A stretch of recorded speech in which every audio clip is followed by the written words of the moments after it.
Thanks to our friend who supported the channel financially in the previous video.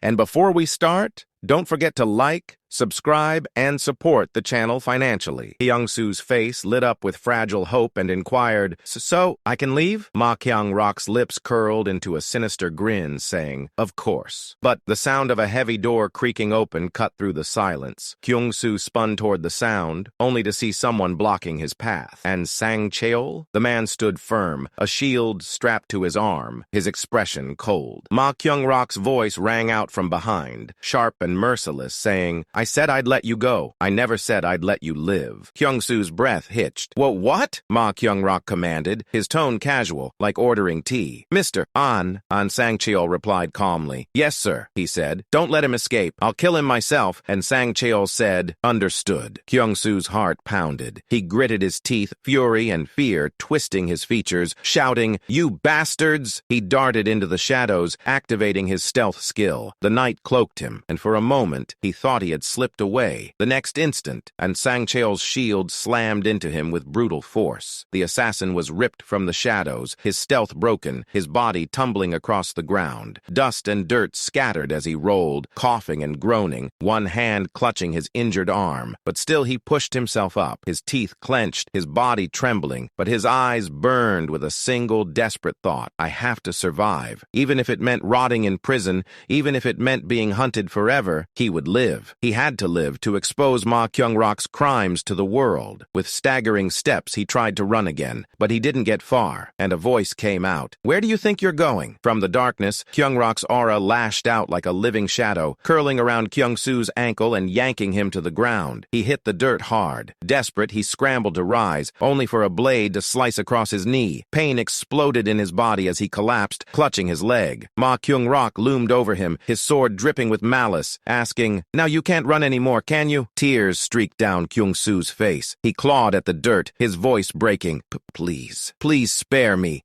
No, Hyung-nim, Kyung-rok Hyung-nim. I'll give up everything, I swear. I'll leave the country, I'll vanish. You can have the airship, the company, everything. We're family, aren't we? Please, I'm begging you. Ma Kyung-rok tilted his head, watching him with detached amusement, and said, You really do talk too much. It's always funny, watching what people say when death is right in front of them. Kyung-soo froze. In Ma Kyung-rok's eyes, he saw it. The same chilling emptiness his other brother had once described. The look of someone who took pleasure in suffering. It hit him then, like ice water down his spine. He's not going to let me live, no matter what I say. Panicked, Kyung-soo screamed, his voice echoing in the night. Help! Somebody, please save me! Ma Kyung-rok laughed, shaking his head, saying, No one's around. That's why I love this place. A perfect spot to deal with criminals. Kyung-soo stammered, inquiring, Criminals? Ma Kyung-rok's smile deepened, dark aura writhing around his blade like hungry snakes, saying, And right now, I see another one right in front of me. He screamed, Well, wait! No! The shadows surged forward, wrapping around Kyung-soo as if to swallow him whole. His screams turned ragged, desperate. He said, Hyung, please, don't do this! Ma Kyung-rok whispered to his aura. Eat him up! Kyung-soo shrieked, writhing as the darkness began to consume him. And then, a clear voice rang out, shattering the night. Stop it! Ma Kyung-rok's head snapped up, his expression flickering with irritation. Slowly, he turned toward the sound, and there they stood, his fiancée Christine, her face pale but determined, and beside her, Seo Arin, her eyes burning with fury. Ma Kyung-rok's eyes narrowed, a flicker of surprise breaking through his cruel amusement. Christine, 3 hours earlier. Christine had only come to Korea with two intentions. First, to hear the prophet's prediction for the next round, and second, to make inquiries about the mysterious figure known as the Black Scythe. That was the plan, but fate clearly had other ideas. No sooner had she stepped off the plane and dragged her suitcase into the bustling airport than her eyes landed on someone she never expected to see. Her steps faltered, and her brows furrowed in sharp suspicion. She muttered, her voice filled with disbelief. Jeffrey? The man in question stood calmly, his gaze fixed on on her as if he had been waiting all along. Christine's lips curled into a thin line, her chest tightening with the weight of old, unresolved emotions, saying, "How did you get here? Don't tell me you're following me under my father's orders?" Jeffrey, unfazed by her accusatory glare, shook his head. His voice was calm but firm. "No, I'm here on the orders of the Black Scythe." Her eyes widened slightly at the name, and for an instant her anger was swallowed by surprise. She inquired, "The Black Scythe?" Hearing him mention that name felt surreal. Of all people, Jeffrey, Christine never would have imagined it. Her suspicions deepened like a storm cloud. She crossed her arms, inquiring, "How do you know the Black Scythe? What connection could you possibly have with him?" Jeffrey met her eyes without hesitation and said, "We were in the same party during the 12th round. When he found out I knew you, he asked for my phone number." Christine froze. Her voice cracked, caught between shock and disbelief. "What?" she said to herself. "He exchanged phone numbers with him? Without me knowing?" For the briefest moment, a pang of jealousy stirred in her chest. Hot, irrational, but undeniable. She quickly pushed it down and regained her composure. She said firmly, "Don't lie to me, Jeffrey. As far as I know, the Black Scythe avoids meeting anyone in real life." Jeffrey's lips curled into the faintest smirk. He pulled out his phone and extended it toward her, and said, "Then see for yourself. I just video called him." Christine blinked, startled, inquired, "What?" Cautiously, she took the phone from his hand. On the screen, a figure appeared, a man in a stark white mask, holding a scythe that radiated the same aura she remembered from the other world. Christine's heart skipped. The masked figure asked, "Is that Christine?" Her lips parted, inquiring, "Black Scythe?" The figure nodded slightly. His voice was exactly as she remembered. "Yes, you look the same in both the other world and reality." Christine's chest tightened and said to herself, "So he recognizes me that easily, even though I made some changes to my face and skin." A tiny spark of disappointment flickered inside her, but she quickly dismissed it. This wasn't the time to worry about appearances. This was the man, the savior she had long yearned to meet. Her voice trembled just slightly. "I never imagined I'd be speaking with you in reality," Black Scythe admitted. "I didn't expect it either, and I exchanged numbers after hearing about you from Jeffrey." Christine leaned closer to the screen, anticipation brimming in her eyes, inquiring, "You exchanged numbers after hearing about me. Do you have some business with me?" But the response wasn't what she had hoped for. Black Scythe said evenly, "There's something I want to show you. I'll tell you the place. Jeffrey will guide you." Christine's shoulders dropped and said, "Ah, I see." The call ended, leaving her staring at the darkened screen. Slowly, she handed the phone back to Jeffrey, forcing a small, embarrassed smile, and said, "I'm sorry I doubted you. You really did make contact with the Black Scythe." Jeffrey gave a small nod. "Yes, it's quite a curious connection, isn't it?" Christine admitted, still studying him with a mixture of wonder and suspicion, inquiring, "How did you end up in a party with the Black Scythe?" Jeffrey's eyes glinted, but he merely gestured toward the exit, saying, "I'll explain on the way. For now, let's get moving." Christine slid into the passenger seat of the sleek car Jeffrey had prepared. The city lights flashed by the window as her mind swirled. She asked herself, what could it be that he wants to show me? Will the Black Scythe himself be there? Her heart thumped faster the deeper they drove into the countryside, until finally the car veered onto a secluded mountain path. The road narrowed, hemmed in by trees thick with shadows. Jeffrey pulled over and said, "We're here." Christine stepped out, her heels crunching against gravel. She looked around at the wilderness, inquiring, "Is this the place?" Jeffrey said, already moving toward the trail. "Yes, please come." She followed without hesitation. If she had come here with a stranger, every step would have been filled with dread. But this was Jeffrey, someone she had known since childhood, someone she trusted to protect her. Besides, she had just spoken with the Black Scythe himself. She said to herself, "Jeffrey wouldn't harm me. I'm sure of it." The two climbed the mountain path until Christine noticed shapes ahead. Her eyes narrowed and said,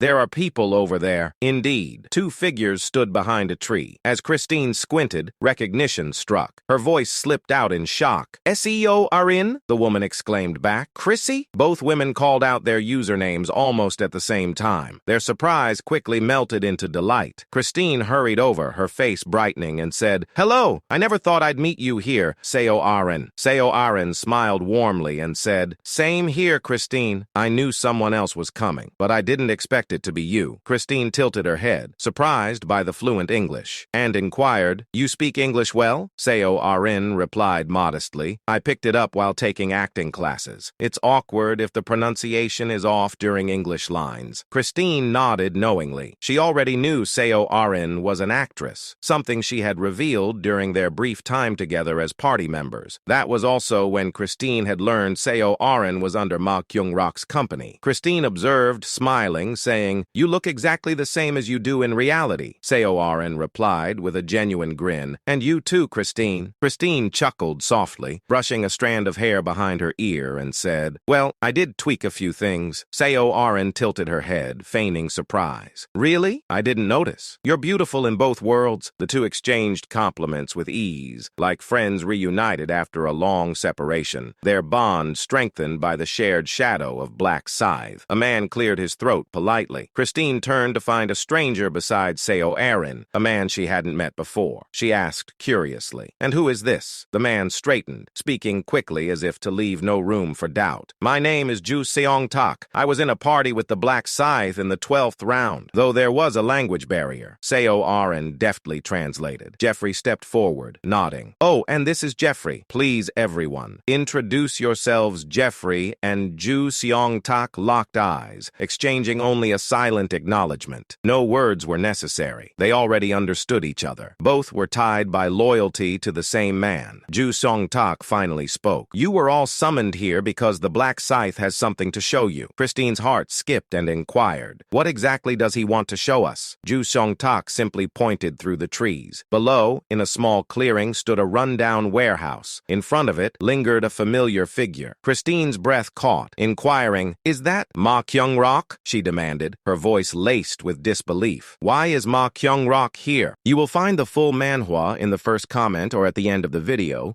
Don't forget to like and subscribe there.